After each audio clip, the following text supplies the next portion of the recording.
우리들의 청년이 어디서나 아름답고 빛과 소금이길 바라는 마음으로 청년부 성경 공부 내용 딱 5분 요약 정리 들어갑니다. 우리는 지금 제임스 패커 목사님의 십계명책을 읽고 있습니다. 진도는 도둑질하지 말라 제8계명까지 왔습니다.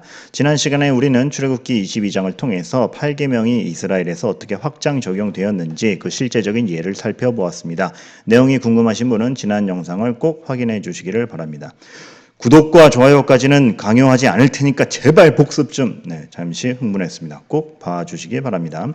자, 여러분, 이 정도까지 왔으면 우리는 생각해야 됩니다. 그렇다면 나에게 있어서 이 계명의 의미는 무엇인가? 8계명의 기본 원리를 배웠고, 그리고 그것이 이스라엘에서 어떻게 확장, 실제적으로 적용되는지를 배웠다면, 그렇다면 우리는 단지 옛날 얘기를 배우는 것이 아니라 영원히 진리의 말씀인 하나님의 원리를 배운 것인데, 이 계명이 나에게 주는 의미, 나에게 주는 적용점은 무엇인가 생각해 봐야 되겠죠. 감사하게도 제임스 패커 목사님은 여러 가지 적용점들을 책에서 기록하고 있습니다. 그 중에 대표적인 것, 우리가 우리의 책임만큼 일하고 있는가 문제를 따집니다. 우리는 누군가에게 고용되는 사람일 수 있습니다. 혹은 누군가를 고용하는 사람일 수도 있습니다. 학생일지라도 아르바이트를 할 수가 있고 꼭 이러한 경제 노동이 아니더라도 우리는 누군가에게 책임을 주어지기도 하며 책임을 받기도 합니다. 그러할 때에 우리는 그 책임만큼의 행동을 분명하게 해내고 있는가? 사실 우리는 자신을 굉장히 정당화시키면서 전력을 다하지 않는 경우가 많습니다. 이때 생각해야 되는 것이죠. 나를 고용한 사람이 있다면 그 고용한 사람이 기대하는 만큼의 그 사람이 기대하는 바의 권리를 내가 얼마나 성실로 갚아주고 있는가? 정당한 기대에 나는 얼마나 부합하는 사람인가 생각해 봐야 된다는 것이죠. 이러한 생각 없이 이러한 이타적인 마음과 책임감 없이 일한다면 우리는 언제 퇴근하느냐만 따지는 소모되는 사람으로 남을 수밖에 없는 것입니다. 이것은 입장을 바꾸어 생각하면 내가 고용하는 사람, 책임을 맡기는 사람이라면 수고를 하는 사람에 대해서 그 수고에 대해서 얼마나 정당하게 보상을 해주는가, 지급을 해주는가 문제도 따져봐야 되는 것이죠. 이것은 단순히 경제활동을 넘어서서 어떤 사람에 대한 칭찬, 격려, 그 사람을 세워짐, 성실을 다함, 책임관계 모든 것에 있어서 관통되는 원리라는 거 우리가 알아야 되는 것입니다. 이와 같은 문제는 참 많은 사람에 의해서 증거되곤 하는데요. 웨스트민스터 신학대학 교수이신 마이클 호튼 교수님도 자신의 십계명 해설에서 비슷한 논증을 합니다. 본인의 청소년 경험을 들어서 아르바이트를 처음 시작했을 때 사장님이 굉장히 마음에 들지 않았다고 합니다. 사장님과의 실제적 문제가 아르바이트를 시작하자마자 하루 만에 있었던 것이죠. 그래서 화가 나서 그냥 집으로 돌아왔습니다. 그에 대해서 마이클 호튼 교수님은 자기의 아버지가 그냥 돌아와 버린 자신을 격려해 줄 줄 알았다라고, 위로해 줄 줄 알았다라고 말을 하고 있습니다. 그러나 그 아버지의 대답, 사장님 장난하냐? 나 그런 사람이랑 일 못해 하고 돌아온 마이클 호튼 교수님을 향해서 그 아버지가 이렇게 말했다고 합니다. 상대방의 결함이 너의 불성실의 이유가 되지 않는다. 명언이죠. 여러분, 상대방의 결함이 나의 불성실의 이유가 되지 않습니다. 우리는 흔히 그럴 수 있습니다. 환경을 탓하면, 누군가를 탓하면, 걔 때문에 안 돼. 나 못하겠어. 그거 안 되겠더라.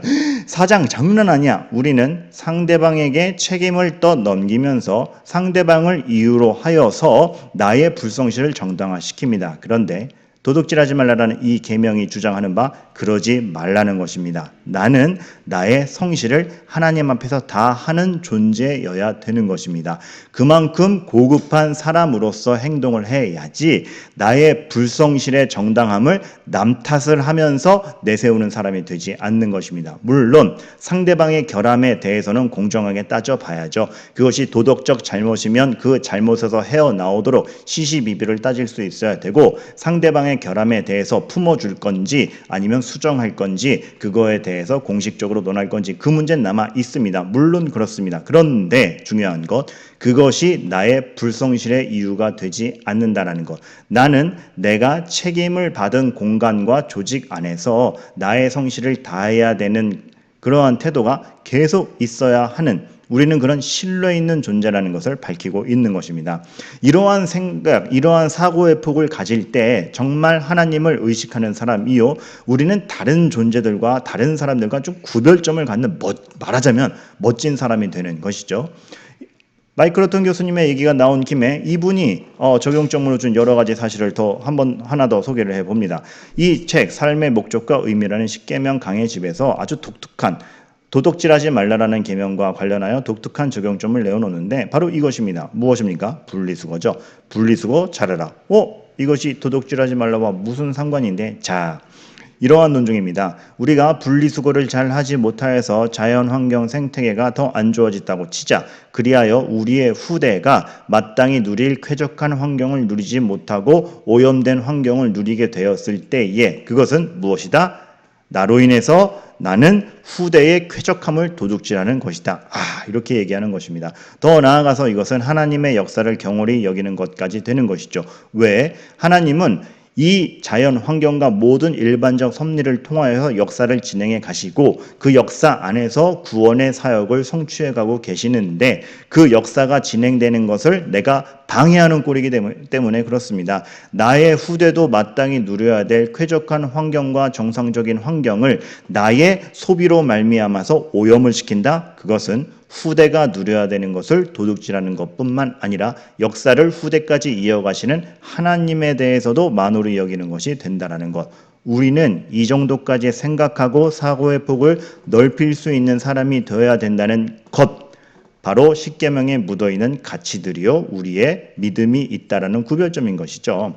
이러한 가르침이 있은 뒤에 청년 한 명이 자신의 얘기를 했죠. 내가 말년병장 때 말년병장이면 모든 것이 열애당하는 순간이지만 나는 그 열애를 당연한 것으로 받아들이지 않고 여전히 내가 해야 될 바와 청소와 맡은 의무를 끝까지 충분하게 하였다. 왜? 내가 일하지 않음으로 인해서 생기면 누군가 그 책임을 져야 되기 때문에 나로 인해 누군가의 책임이 가중되지 않도록. 그렇게까지 할 필요 없어.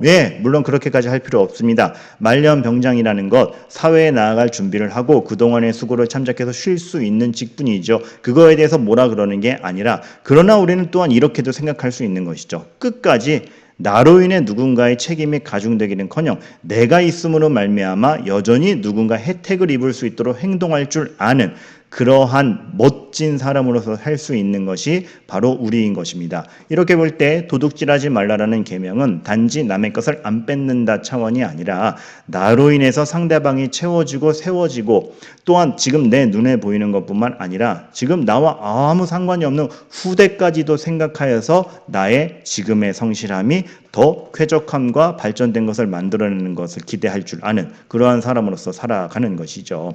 제임스 패커 목사님은 이러한 것 외에도 또 다른 다양한 적용점들을 내어놓는데 그 중에 통찰력 있는 거 하나, 이것까지 우리가 생각하지 못했기에 소개해드립니다. 뭡니까? 내가 누군가 험담한다. 악의적인 험담을 하여 그 사람의 신용이 훼손된다. 그 사람의 평판을 훔치는 것이다. 이것도 남에 대해서 말 막 하고 다니는 거, 함부로 덧글 쓰는 거, 이것도 도둑질하지 말라는 계명에 위배되는 것입니다.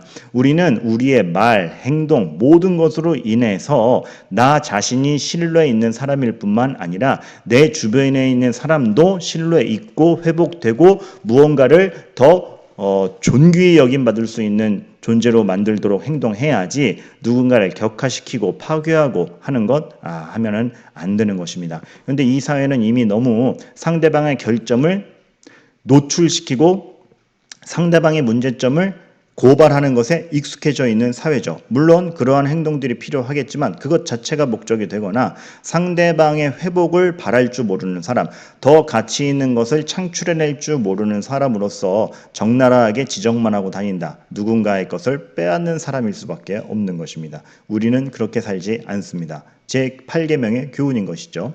이렇게 봤을 때 지난 영상에서의 결론으로 주어진 것을 다시 한번 되새겨봅니다. 10계명이 우리에게 왜 주어졌습니까? 10계명은 단지 규칙의 나열이 아니라 하나님이 누구신지 어떤 성품인지 보여주고 하나님이 얼마나 우리가 죄 없는 모습으로 고급하게 전환되어 살아가기를 바라시는지 하나님 나라의 모습이 얼마나 가치 있고 풍족한 모습인데 그것이 우리를 통하여 드러나기를 원하시는지 알아야 된다는 것이죠. 여러분, 십계명을 배우는 것이 규칙을 배우는 것이 아니라 하나님의 성품을 배우는 것이며 여러분의 삶이 세상에서 구별된 다름이 있기를 제발 바랍니다.